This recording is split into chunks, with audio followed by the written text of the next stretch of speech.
Warning! Kinda Murdery contains adult themes, explicit language, and descriptions of violence. It is not suitable for anyone, and we recommend you stop listening now. True crime with a dash of the paranormal, the garish, the strange, and the darkly comic. I'm Zevin Odelberg, and you've found your way to Kinda Murdery, a place that means more than just murder. It's my very own pocket dimension, home to a curated collection of bizarre and compelling stories, the unsolved, the unsettling, and the unbelievable. I cover it all, just so long as it's kinda murdery. Hello everybody, welcome to Kinda Murdery. I'm your host, Zevin Odelberg, and I am so happy to have you here with me today. We are launching a new themed series here on Kinda Murdery entitled American Grifter. And, in general, these days, I don't know if it's because people have no attention span or what, but you'll see a top 10 list, right? And it'll start at number 1 and then go to number 10. And I actually hate that because I like the suspense of working my way from 10 or 100 or whatever it is up to 1. But nevertheless, I'm going to commit that same sin today because we are starting not with some little known confidence man, not with some anonymous grifter, but with arguably the most famous grifter in the history of grifting, and everybody knows that that is a profession that goes back almost as far as the oldest one. That's right. The subject of today's story is none other than Charles Ponzi himself. But I'm not here to tell you the story of how he invented the pyramid scheme exactly. So I'm not here to tell you the central Ponzi story. No, this is a tale of Charles Ponzi on the lam. Charles Ponzi running from the law years after he was initially busted for defrauding so many investors. That's right. I bring you the first in the American Grifter series, Episode 1, Run, Chucky, Run. It is time to rock and... Just kidding. It's not time to rock and roll. You know what time it is. It is time to make like beloved Eddie Munson and heavy metal because Kinda Murdery starts now.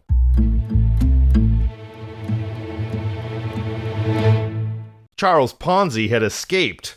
Over land and sea, wireless messages were dispatched by frantic officials at police headquarters and from the Attorney General's office in Boston, Massachusetts. Ponzi, the dapper Italian, quote, financial wizard of School Street, was wanted by the police. Back in 1919, everybody knew Charles Ponzi. His name was on the tongue of almost every man and woman in the United States. He had come to this country to make money. He had peddled fruit, waited on tables, worked as a clerk, and, incidentally, which was not so widely known, had served time at Atlanta Federal Penitentiary for smuggling Chinese nationals. Now he declared he'd gotten hold of the big idea, and this big idea was so vast, so audacious in conception, that the financial world stood aghast.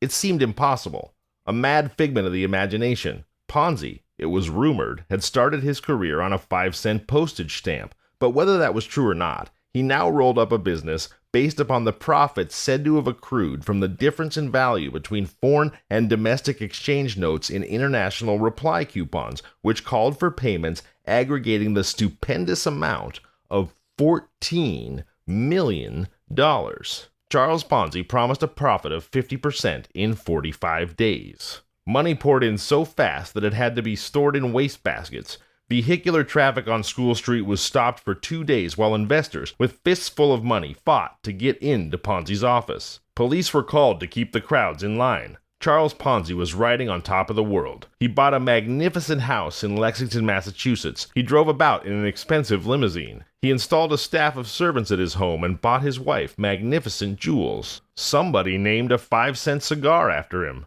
It was even intimated that he might run for the office of governor of Massachusetts. Then, the governor, always inconsiderate in cases of this kind, grew suspicious. Investigations were started. Investors who had mortgaged homes and automobiles to get in on this get-rich-quick scheme grew alarmed.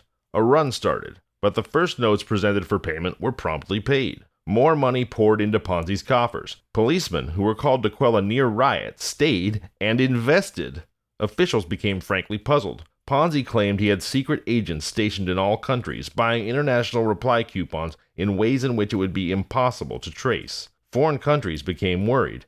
It looked as though existing financial standards of interest might be turned topsy-turvy. Investigators hesitated about calling Ponzi's scheme fraudulent. They honestly didn't know, but he might have discovered some secret way of manipulating the foreign exchange. However, patient investigation proved his operations to be fraudulent, and the crash came. Ponzi was convicted of using the mails to defraud and received a sentence of 5 years. The Hanover Trust Company and several other Boston banks closed as a result of these wild speculations. Investors who'd made enormous profits were forced to make restitution. Ponzi himself went to jail. When released, he was rearrested and faced state indictment. There were more trials and more delays. Ponzi went to Florida and announced to the world that he would sell house lots at $10 a lot to pay back his investors.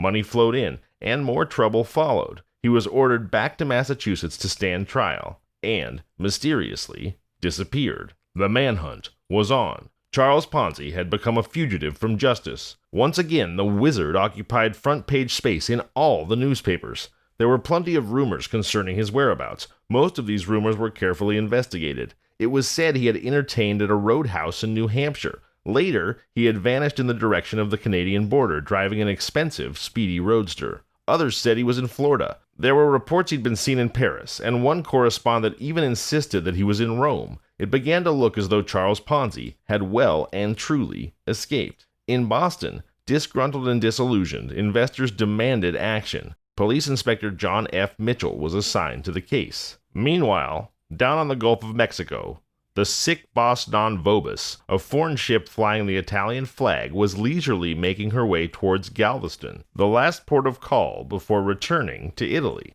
By the way, sic vos non vobis is Latin for you work, but not for yourselves. On board the sic vos, disguised as a waiter, was Charles Ponzi himself, international man of mystery. He had Austin Powers beat by about 75 some odd years. Ponzi had escaped the manhunt by a very clever scheme. Those were, after all, clever schemes, his true core competence.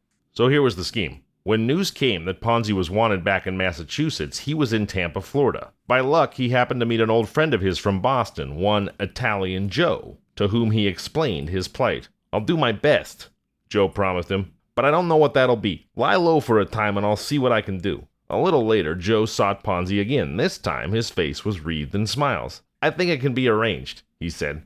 "There's an Italian ship in port, the Sic Vos von Vobis. She's returning to Italy within several weeks. I think I can get you a job on her on board as a waiter. Shall I try?" Yes, said Ponzi. "Only hurry." Wires were pulled, and Charles Ponzi found himself on board the Italian ship, headed eventually for his native land and freedom. Charles Ponzi, the foppish, smooth-faced American, had disappeared. In his place was Andrea Luciana, dressed in the rough clothing of an ordinary seaman. It was a good disguise. Head and eyebrows were shaved. He wore long side whiskers and a mustache. Luciana was apparently what he represented himself to be, an ignorant foreigner who understood no English and was not particularly bright. The ship sailed from Tampa. Ponzi breathed a sigh of relief as he saw the shore recede in the distance. That night, he became acquainted with the young wireless operator on board the ship. Day by day, he cultivated a friendship with his native-born Italian until they were upon intimate terms. Night after night, he listened in on the wireless and heard the police searching for one Charles Ponzi. The Italian wireless operator said that the country seemed quite disturbed about this man Ponzi, and Luciana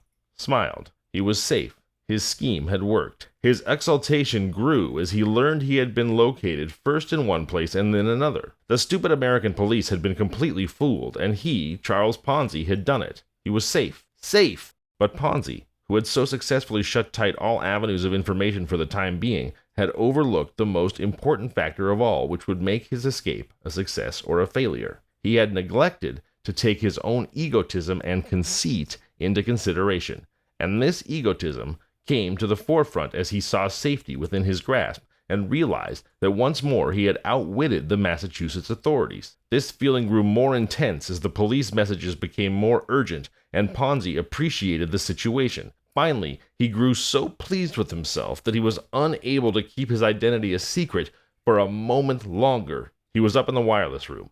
He had just listened to a long message reporting his whereabouts in some Midwestern city and heard with gusto the steps being taken to bring about his arrest. "That chap Ponzi is giving the police a good chase," said the operator as he removed the earphones from his head for a few moments. "He's a bright chap." "You think so?" Ponzi glowed as he heard praise of himself. "You think so?" Something in Ponzi's tone made the operator turn. "Well, of course I think so," he replied emphatically. "He's a one clever guy."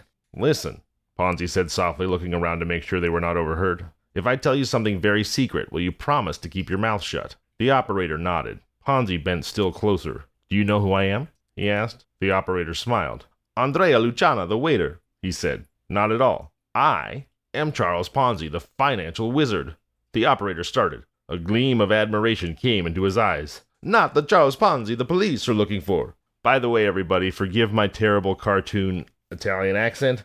If it helps at all, I am Italian myself. My mother's maiden name was Brocchini. I just couldn't resist taking a stab at it here. But yes, it is bad. It is bad, bad, bad. So forgive me for that. So anyway, the operator says, "Not the Charles Ponzi the police are looking for."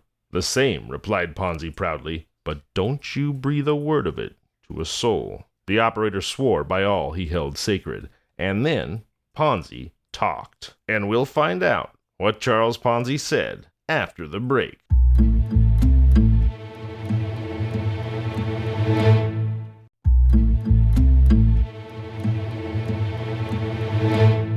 Hey everybody, we're back. Thank you for taking a moment to support the brands who support Kinda Murdery. I'd like to mention briefly, as I often do, and as you know, that I have cerebral palsy, and I would like for Kinda Murdery and our community to be not only a forum, but a support network for people with disabilities, physical or otherwise, and really for anyone whose life story is one that maybe people are not that aware of and needs to be shared. I mean, everyone's story needs to be shared, but I think that there are stories and realities among us that we often don't consider, and I hope that our show can be a chance for some people who are living in those realities to be heard. So if you'd like to connect with me and share your story, either so I can share it with everyone on the show, or if you would just like to share and have what you share be kept private, we can do that instead. But please don't hesitate to reach out to me.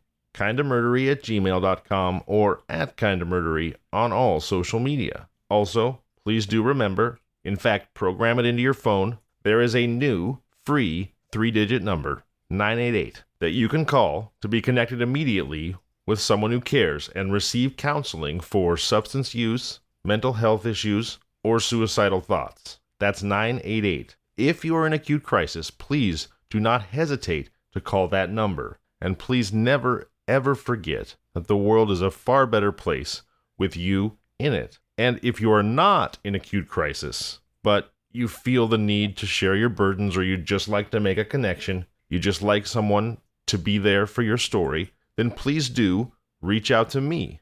Again, that's kindamurdery@gmail.com or @kindamurdery on all social media. I would love to hear from you. But I'm not the resource if your challenges are immediate. In that case, call 988. Speak to a caring professional. But I'm absolutely here for you if your troubles are less acute and you just need a shoulder. All right, thank you for giving me the time to talk about that. By the way, I wanted to remind everybody, I have those kick-ass, full-color, vinyl Kinda Murdery stickers that I would love to send to you, and all you have to do is send me your mailing address. Again, kindamurdery@gmail.com or @kindamurdery on all social media. Sarah is the brave woman whose story I shared on Thursday's episode. Sarah, it was great to hear from you again, and yes, I've got those stickers for you, but you've got to send me your address. And finally, please do leave reviews. It doesn't just make me feel good, it also helps the pod become more visible, and even more importantly, when you leave reviews and tell people how you feel about the show, it helps to build our community. And I'm so proud of the way in which this community, the Kinda Murdery community, is becoming a place where people feel safe and comfortable to share when they're troubled and to receive support, not just from me, but from all of us. So yes, please do leave reviews. It helps in so many ways. And with that, it's time to get back to American Grifter, Run, Chucky, Run, Charles Ponzi on the lam. Kinda Murdery resumes now.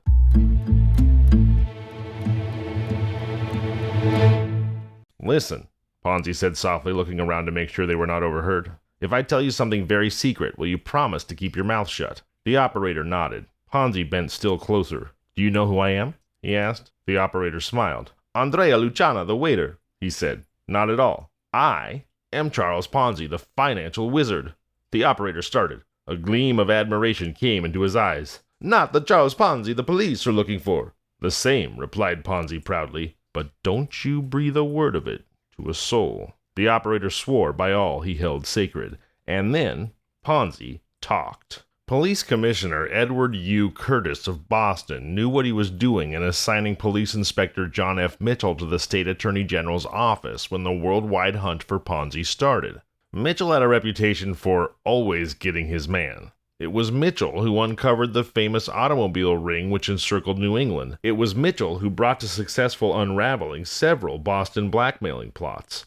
When Ponzi refused to return to Massachusetts and serve his sentence, Inspector Mitchell set the wheels of justice in motion. It was all done very quietly. Too much publicity would have defeated his purpose. Ponzi had boasted he would never come back to Massachusetts to serve his time.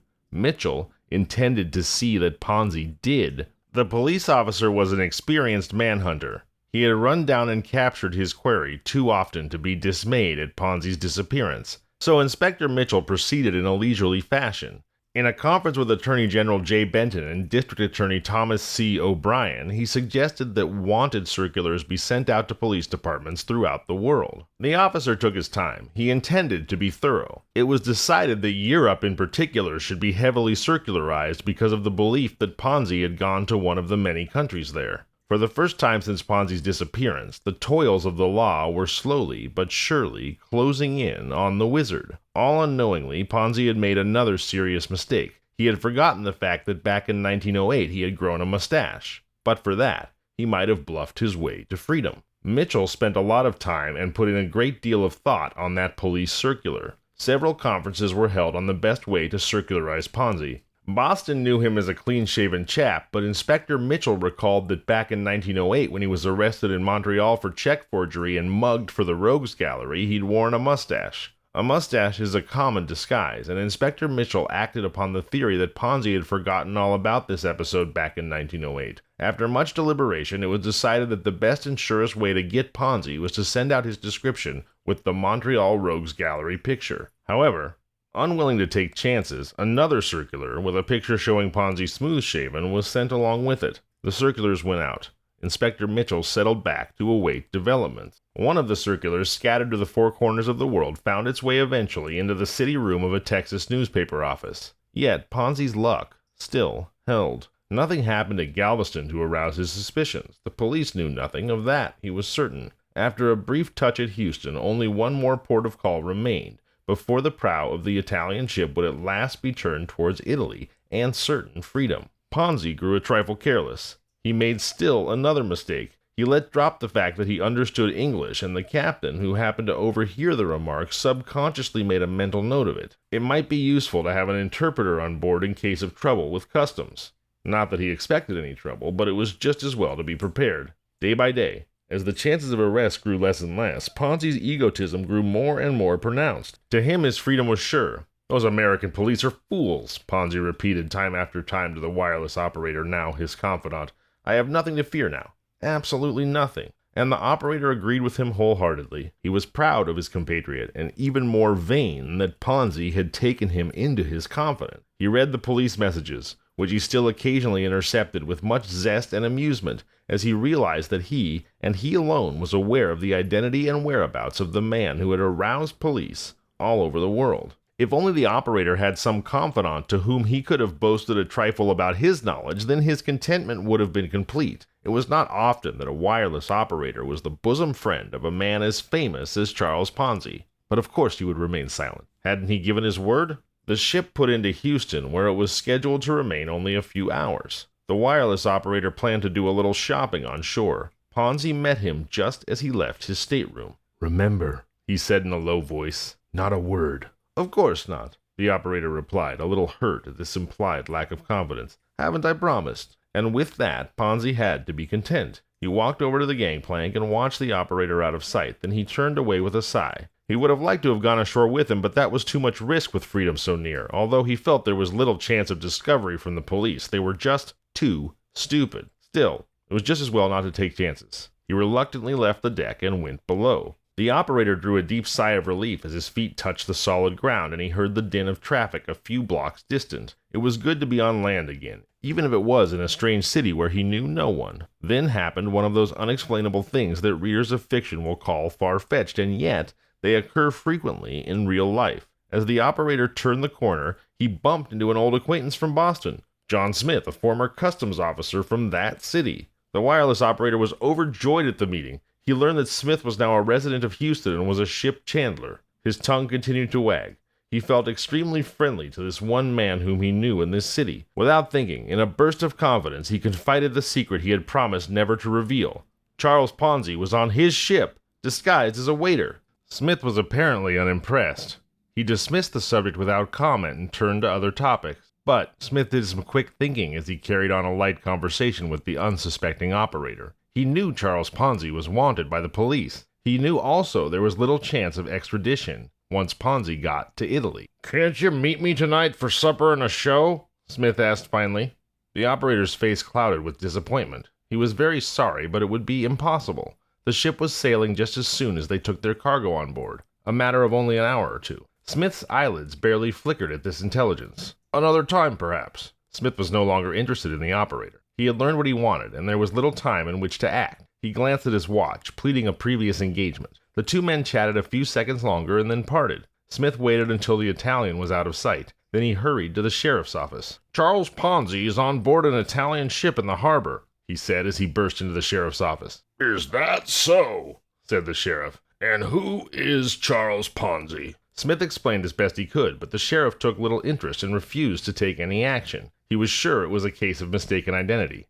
He doubted his authority to board a foreign vessel. "I don't reckon there's anything we can do, Smith," he said at last. "We'd best keep out of it. Let Massachusetts get her own criminals. We have enough right here to keep us busy." Undismayed, Smith took his leave and started for the newspaper office. Time was growing short. At the Houston Press, he met city editor Webb C. Arts, and in Arts found an interested listener. He told him the entire story. "Sure, I know about Ponzi," said Arts, fumbling among some papers on his littered desk. "Here's the police circular that the Attorney General's office sent me some time ago." "Ponzi's on that boat," Smith said earnestly. "I'm certain of that." "If he is, we're going to nab him," promised Arts. "Foreign ship or no foreign ship, we should worry about that. If it really is Ponzi, it's a whale of a story and one that every newspaper from coast to coast will play in the banner heads. And you say the boat is only here for a short time? Well, let's go." Smith and Arts returned to the sheriff's office. The sheriff was still there. This time Arts did the talking. He was terse and to the point. He used very few words, and those few he did use were eloquent. The sheriff listened as Arts supplemented Smith's information and threatened immediate action if help was not forthcoming. "Well," said the sheriff as Arts finished and stood waiting, watch in hand, "I ain't got no time to go out on any such wild goose chases, but I'll let you have my deputy sheriff. Lacey," he called. "Arts thinks there's a crook on board that foreign ship at the docks. Run down there with him, will you, and see what you can find out." "Whatever's done has got to be done in a hurry," warned Smith. "Come on, Lacey," cried Arts. "Moments count." The door closed behind the two. More difficulties presented themselves. The streets were crowded. Traffic was heavy in the vicinity of the docks. The car stalled. A truck broke down ahead, halting the stream of slowly moving machines. Then, a clear stretch of space. It looked as though they were going to make it. The speedometer rose to 35 miles, 45, and crept to 50. Traffic snarled up again. The car shot through for the only open lane. A shrill whistle rang out above the din of traffic. A police officer springing from somewhere blocked the passage with uplifted hand. "Damn!" growled Arts as the screeching brakes brought the car to a sudden halt. A deep-throated boat whistle sounded from the docks, still some distance ahead. "Tell that fool to get out of the way," Arts demanded. "That may be the boat." But the police officer had already recognized them and stood aside. The automobile started again with the exhaust wide open, gathered speed quickly, and rushed on. A few moments later, the car drew up beside the wharf where the sick Vos non vobis had docked a few hours before. Her berth was empty. The ship had sailed. "Damn!" said Arts again to no one in particular. "Now what?" asked Deputy Lacey a few moments later as Arts bustled around questioning some of the stevedores and longshoremen. "The boat's been gone some time. There was less cargo to take than they thought. That was probably the boat we heard while we were tied up in traffic. Anyway, she's gone." "Perhaps it was a wild goose chase after all," suggested Lacey. "We might as well just go back." "We'll go back," agreed Arts. "There's nothing further can be done here, but I'm going to follow that boat. I've found that she makes one more stop at New Orleans." Back at the sheriff's office an hour or so afterwards, they discovered the sheriff slightly discomfited, holding a telegram just received from the Attorney General's office in response to a request for Ponzi's description. "That may have been Ponzi at that," admitted the sheriff ruefully. "It sounds like him." "Of course it was Ponzi," snapped Arts. "And furthermore, I'm going to follow that ship by land to New Orleans if it breaks me. I'm not going to let a good story like this slip through my fingers. I want you to let Lacey go with me." But the sheriff hesitated. It entailed the expenditure of considerable money with a possibility of failure. Arts, surmising what was passing in the sheriff's mind, offered to finance the trip out of his own pocket. The offer was accepted. Arts and Lacey arrived in New Orleans considerably ahead of the steamer.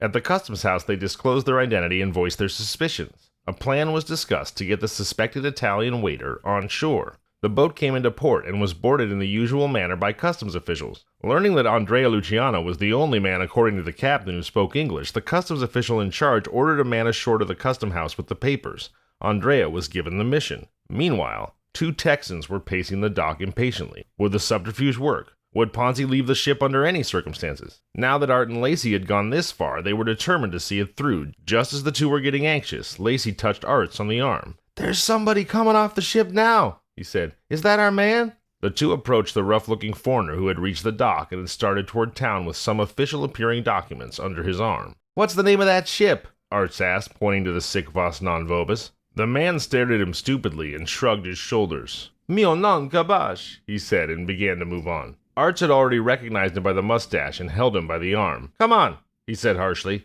"How do you get that way? You can't fool us with that line." "Yes, cut it out," ordered Lacey, drawing closer. "You know who you are. You're Charles Ponzi." Ponzi started imperceptibly as the officer pulled the wanted circular from his pocket. "It's him, all right," said Arts. "Mio Andrea Luciana," protested Ponzi. "Mio non capisce English." "Oh, shut up," said Lacey. By the way, side note, Zevin here. I know that my fake Italian accent and fake Italian is just awful. Forgive me. "Oh, shut up," said Lacey, now sure of his ground. "We've got you good. It was too bad you pulled that job in Montreal back in 1908 and then let them mug you with a mustache. It's a dead giveaway." Ponzi remained silent. "Come on now," threatened Lacey, showing his badge. "Come clean. Either you'll come across or we'll let you stay in a town that hates your kind and eats them alive.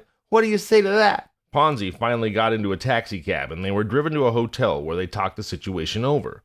Lacey admitted that he had no authority to take him back to Texas, but told Ponzi that Italians were rather unwelcome in New Orleans, owing to some trouble that had been had in the Italian quarter. "All in all, Ponzi," concluded Lacey, "you stand a much better chance under Ma Ferguson than you do here." They argued a bit more, and at the end of several hours, Ponzi decided to go back to Texas with them. As soon as they returned to Houston, the sheriff of Harris County put in a long-distance telephone call to Boston Police Headquarters asking if Inspector Mitchell wanted Ponzi. Mitchell wired to hold him, and later sent another wire giving classifications and measurement. Word was sent back to Boston that Ponzi was under lock and key. Ponzi had been captured at last, but he was still 2,000 miles away from Massachusetts, a state to which he had boasted he would never return. The telephone rang sharply in Inspector Mitchell's office in the State House on Beacon Hill, Boston, as he sat patiently waiting for a reply to his 4 telegrams asking where Charles Ponzi had been confined. The telephone rang again and again. Mitchell leaned over his desk and lifted the receiver from its hook. "Hello," he said. It was the State House operator who answered. "Will you pay for a toll call from Texas?" Mitchell replied that he would. There was a low hum on the line as he waited for the connection to be made, broken by a series of clicks as operators over the 2,000-mile circuit kept the line open. Then a receiver clicked. "Hello," a voice said. "Is this Inspector Mitchell?" "It is," replied Mitchell. "This is Charles Ponzi," the voice continued. "Will you let me come back to Massachusetts in the custody of the sheriff here?" Mitchell paused before answering. He saw Ponzi was up to his old tricks. He was positive that just as soon as he got outside the state of Texas, it would be, "Goodbye, Ponzi." "Hello," said Ponzi. "Are you still there? Will you let me do it?" "Nothing doing, Charlie," Mitchell told him. "You've pulled your last stunt with us." "Is that so?" said Ponzi. "Well then," he taunted, "you'll have to come down and get me. I won't come back. I'll fight first." "All right, Charlie," said Mitchell good-naturedly. "We'll fight." The inspector hung up. Hostilities between Charles Ponzi and Inspector Mitchell had been renewed. Ponzi put up a stiff fight to remain in Texas. The entire state seemed to have fallen under his hypnotic influence, and it was his boast that he would never go back to Massachusetts as long as Governor Ma Ferguson was in power. But the Massachusetts authorities persisted. As Ponzi felt the long arm of the Attorney General's office reaching out for him, he dispatched telegram after telegram to Governor Alvin T. Fuller of Massachusetts asking for clemency. This proved unavailing, and he appealed to his native country, asking Mussolini to intercede. Inspector Mitchell was not finding the job quite as easy as he had anticipated. It looked for a while as though Ponzi would make good his boast. The Boston police departments were thwarted at every twist and turn. They were asked to defend a case whose merits had already been decided by a Massachusetts court. At the first hearing held on July 10, 1926, much to the surprise of Assistant Attorney General A.R. Shrigley of Massachusetts, the proceedings took on the color of a court trial. Action was postponed until after the Democratic election later in July. It was alleged that this was done to save the Italian vote. From then, until Ponzi lost his last appeal in January 1927, his attorneys did all in their power to prevent his extradition to Massachusetts. But Ponzi lost, and Inspector Mitchell arrived in Houston to take the former financial wizard back to Boston. He had arrived not an instant too soon. Ponzi was still planning to defeat the forces of law and order. The jail was under construction, and there was Ponzi, with 26 other prisoners confined in a single cell. Mitchell happened in unobserved. The prisoners were gathered in a group talking in low tone. "All right, Charlie," said Mitchell. "We're all set to go. Get your stuff ready." But Ponzi played for time. "Let's wait over several days," he hedged, "and go back by boat." "Nothing doing," replied Mitchell. "We're going out on the 11:30. It was already after 11 o'clock. "I'm not going back with you," said Ponzi, still stalling for time. "If you try to take me back to Massachusetts, I'll kill myself. I shall never go back to Boston alive." "All right, Charlie," returned Mitchell, not at all disturbed by the threat. "You can suit yourself. It's nothing to me. My papers state I'm here for the body of one Charles Ponzi, dead or alive. I'm going to take you back to Boston. If you want to bump yourself off, well, that's your business." Ponzi looked thoughtful. "Only don't forget, Charlie. If you do that, you'll go back in a box in the baggage car while I ride in the Pullman eating 3 square meals a day and knowing exactly where you'll stay put, without watching." Ponzi, with less than half an hour before train time, had other objections, which Mitchell overrode in a more or less peremptory fashion. Fearful that writs might be served, the police officer took him to the railroad station at the same time secretly holding a fast automobile in readiness, filled with gasoline and oil, in which he planned to kidnap Ponzi should it be impossible to leave the city by train. But the financial wizard had played his last card. However, Ponzi remained defiant, even when a gun and some 100 cartridges were found concealed in the lining of his traveling bag, where they had remained hidden since 1920. Later, he confessed that a jail delivery had been planned for that very night, in which the prisoners counted on overpowering the attendants when they answered a sick call from the cell. Once the door was open, the rest of the getaway would have been easy, but Mitchell's sudden arrival had prevented the plan from being carried out. They went back to Boston by train, locked in a compartment where they remained until they reached St. Louis. Here they rode about town in a taxi until train time, and then were locked into a compartment of another train, in which they stayed until the train passed over the New York-Massachusetts boundary line. But Ponzi had admitted his defeat long before that. He turned to Inspector Mitchell just after they'd left Texas behind. "You've beaten me, Inspector," he said simply. "I told you I would," replied Mitchell without rancor. "I told you so the day you telephoned me in Boston. You insulted the United States, you insulted the Commonwealth of Massachusetts, and you got just what any man gets who starts out to beat the law. It can't be done because there's no such thing as a perfect crime." Charles Ponzi, juggler of other people's millions, was now safely behind the stone walls at the state's prison at Charlestown, Massachusetts. The manicured fingers through which passed the life savings of many were now occupied sewing on buttons in the knitting room at the prison factory. But although the steel gates of the prison would swing open for him once again at the conclusion of his sentence, he would not walk forth a free man. The doors of America had been forever shut to Ponzi, who had no respect for the laws of the United States and defied the authorities of Massachusetts. He had sacrificed his rights to citizenship and would be deported. Charles Ponzi would be released just 7 years later in 1934, and he would live for another 15 years after his release, until he finally died, a broken man, in a charity hospital in Rio de Janeiro in 1949. You'll forgive me if I don't shed a tear for Charles Ponzi, an American grifter who swindled so many on his way to a tragic end. You've just heard Run, Chucky, Run, Charles Ponzi on the Lam. I'll see you back here on Thursday, October 6th, for the next installment of Kinda Murdery's American Grifter. I'm Zevon Odelberg, and this has been Kinda Murdery. If you've enjoyed today's Kinda Murdery, please tell your friends and family. Tell strangers. Leave a review. It's the best way to ensure that I can keep telling that special brand of bizarre and terrible tales that you'll only find here on Kinda Murdery.